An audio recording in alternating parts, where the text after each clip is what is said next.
Hello नमस्ते दोस्तों, मैं हूँ आपका दोस्त सचिन चोपड़े। इस नए वीडियो में आया हूँ। इसमें आपको बताऊँगा मेरी स्टोरी। मैं तो लाइफ में बहुत ज़्यादा बचपन से मेरे माँ पापा जो थे एक किसान थे। किसान की इसमें था, हमारा गांव में थे हम। तो पकड़ लीजिए, ये 2097 की बात है।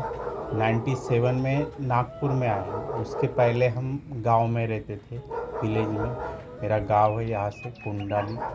तो कोंडाली में रहते थे, तो वहाँ से हम नागपुर आए 97 में। उसके पहले का लाइफ यहाँ पे आने का वजन कारण ये था कि पापा की उस टाइम में बहुत ज़्यादा तबीयत ख़राब थी। पापा उस टाइम में बीमार थे, उसको पैरालिसिस बोलते हैं ना, उससे प्रभावित थे। तो उस टाइम हम नागपुर में आए 97 में। 97 में यहाँ पे आके फिर यहाँ पे लाइफ में कैसे तो भी शुरुआत हुई। पापा तो एक किसान थे और यहाँ पे कुछ नहीं था हमारा। यहाँ पे आए कुछ 4-5 बर्तन लेके और कुछ बिस्तर था। और गांव में तो चूल्हे पे खाना बनता है। यहाँ पे आए 97 में। और फिर स्टार्टिंग में धीरे धीरे धीरे धीरे बहुत तकलीफ़ हुई। साल भर बहुत तकलीफ़ हुई। साल भर पकड़ लीजिए, खाना पकाने के लिए वो केरोसिन से खाना पकाना पड़ता था, क्योंकि चूल्हा नहीं कर सकते यहाँ पे। चूल्हा का बहुत प्रॉब्लम था। किराए के रूम में थे, एक रूम में थे किराए के। समथिंग में हमने त्रिमूर्ति नगर में एक NIT गार्डन के बाजू में, वहाँ पे हमने समथिंग में इनके यहाँ रहे। कुछ साल भर रहे उनके यहाँ हमने तब रूम किया था। और फिर हमारा एक चालू हो गया, यहाँ पे स्कूल में डलवा दिए थे पापा ने। और पापा बीमार रहते थे तो हॉस्पिटल में जाना आना आराम से होता था।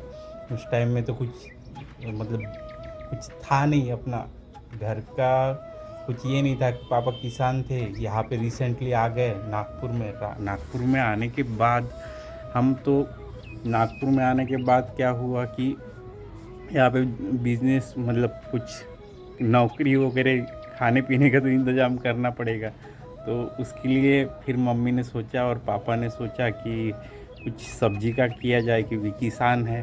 तो सब्जी का तब पापा ने चालू मम्मी ने मिलके और पापा ने मिलके एक ये किया और प्लानिंग किया। और उस टाइम सूखा चीज़ तो आलू प्याज रहता है। वो आलू प्याज के 2-3 कट्टे लेके आ गए और चालू कर दिया। वैसे से एक लाइफ चालू हो गई, रूटीन। हम भी नए थे यहाँ पे, वो भी मम्मी पापा भी। तो उनको भी पता नहीं था कैसी लाइफ रहती है सिटी की और गांव की अलग पता है सबको। लेकिन सिटी में बहुत ज़्यादा ये रहता है ना। और यहाँ पे दौड़ भागता जीवन है। तो यहाँ पे पैसे के बिना कुछ नहीं होता। पढ़ाई के लिए पैसा लगता है, हर चीज़ के लिए पैसा लगता है। तो मम्मी पापा ने यहाँ पे आके हमें अच्छे से स्कूल में डलवा दिया और अच्छे से ये किया। अभी लाइफ तब से स्टार्ट हो गई। फिर हम तीनों भाई बहन स्कूल जाने लगे। फिर हम भी मम्मी पापा की इसमें हाथ बटाने लगे उस टाइम में। तो धीरे धीरे धीरे धीरे हम भी ये लाइफ सीख गए, सिटी की लाइफ। सीखते सीखते अपने जो परिस्थिति थी उसको चेंज करने के लिए तो पढ़ाई लिखाई ज़रूरी है। तो पढ़ाई लिखाई भी साथ में। और कुछ, क्योंकि घर में तो कमाने वाले मम्मी पापा थे, तो पापा की तबीयत ख़राब रहती थी तो मम्मी के ऊपर पूरा ये आ गया था बर्डन। तो उस टाइम में मम्मी और मैं मिल के आलू प्याज वगैरह लेके, मैं स्कूल से आने के बाद मैं बैठता था और स्कूल के पहले मम्मी बैठती थी, स्कूल में जाने के बाद। तो वैसे कर करके हमने शुरुआत की। फिर मैंने तब से मैं तो खेती में काम करने लगता ही था मम्मी पापा को। लेकिन यहाँ पे इसका जीवन सीख लिया, इसकी शैली सीख लिया। और यहाँ पे आके मैं 2000 में कुछ पेंटिंग के जॉब पे जाता था, पेंटिंग का काम करता था समथिंग में। वहाँ पे 50 रुपये रोटी मिलती थी उस टाइम में, 2000 में।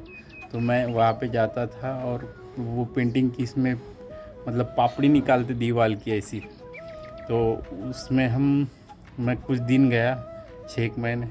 और स्कूल तो क्या रहता था स्कूल में कि घर की परिस्थिति वीक थी, तो स्कूल में भी बहुत कम जाता था मैं। तो धीरे धीरे लाइफ स्टार्ट हो गई। लाइफ स्टार्ट होने के बाद फिर मतलब पता चला मार्केट में, मतलब मार्केट कैसी रहता है, बिजनेस कैसी रहता है। उसी टाइम पता चला कि पैसा कमाना कैसी क्या रहता है। दूसरे के 8 घंटे 10 घंटे ड्यूटी करना, काम करना, और उसके बाद में अपनी एक 50 रुपये रोजी लेना, जो मजूरी बोलते हैं उसको, वो लेके घर में ला के मम्मी के हाथ में देना बहुत अच्छा लगता था उस टाइम में। बहुत अच्छा लगता था उस टाइम में। मम्मी 700 रुपये में घर चलाती थी। 700 रुपये में घर चलाती थी। 700 रुपये में सिलेंडर तक के ला नहीं सकते थे, इतनी परिस्थिति ख़राब थी। केरोसिन या कुछ करके जुगाड़ करके ऐसी कर करके ये करना पड़ता था। फिर धीरे धीरे 6 महीने वहाँ पे किया। फिर उसके बाद में मैंने कुछ अपने अंदर में ये सोचा कि कुछ ना कुछ पढ़ाई से भी कुछ आईटीआई किया जाए, या आगे में कुछ अच्छा किया जाए कि जिससे अपने पास एक स्किल आए। तो स्किल के लिए मैंने सबसे पहले आईटीआई किया। फिर उसके बाद में आईटीआई करने के बाद में, मतलब आईटीआई भी कर रहा था और काम भी कर रहा था, इलेक्ट्रिक के कूलर वूलर ये वो करने का काम कर रहा था। फिर धीरे धीरे सीख गया। अभी ज़िंदगी की लाइफ का दौर ऐसी है, जो बोलते हैं ना, धीरे धीरे आदमी के पास जाता है ना, तो जिसको सीखने की तमन्ना रहती है ना, वो आराम से सीख जाता है। क्योंकि आपके अंदर सीखने की चाह रहना चाहिए, तभी जाके आप आगे बढ़ सकते हैं। मेरे इसमें सीखने की चाह थी। मैंने उस टाइम जो स्किल लोग साल भर लग जाते थे, मैं प्रैक्टिकल में खाली 6 दिन में सीख गया। प्रैक्टिकल, पूरा प्रैक्टिकल। मैं पूरा घर का काम कर सकता था। एक फ्लैट स्कीम दे दिए मेरे को, एक बड़ी बिल्डिंग दे दिए, बड़े बिल्डिंग का काम करवा देता सर, वायरिंग का पूरा। उसी टाइम मैंने धीरे धीरे 2004 तक के काम किया वहाँ पे। मतलब काम कर रहा था वहाँ पे, और अपना मैं जो भी मंथली रोजी महीने का जो भी एंड पेमेंट मिलता था, वो पेमेंट से अपना घर में ला के देता था। फिर मैंने स्किल ले लिया था, तो मैंने खुद का कुछ बिजनेस स्टार्ट किया। उस टाइम में दुकान शॉप डाला था। यहाँ तक के ठीक है। फिर यहाँ के बाद में मैं एक कहानी आपको बाद में सुनाऊँगा, इसके बाद में नेक्स्ट वीडियो में, नेक्स्ट टॉपिक में। तो ये मेरी कहानी कैसी क्या लगी तो मेरे कमेंट में ज़रूर बताना दोस्तों।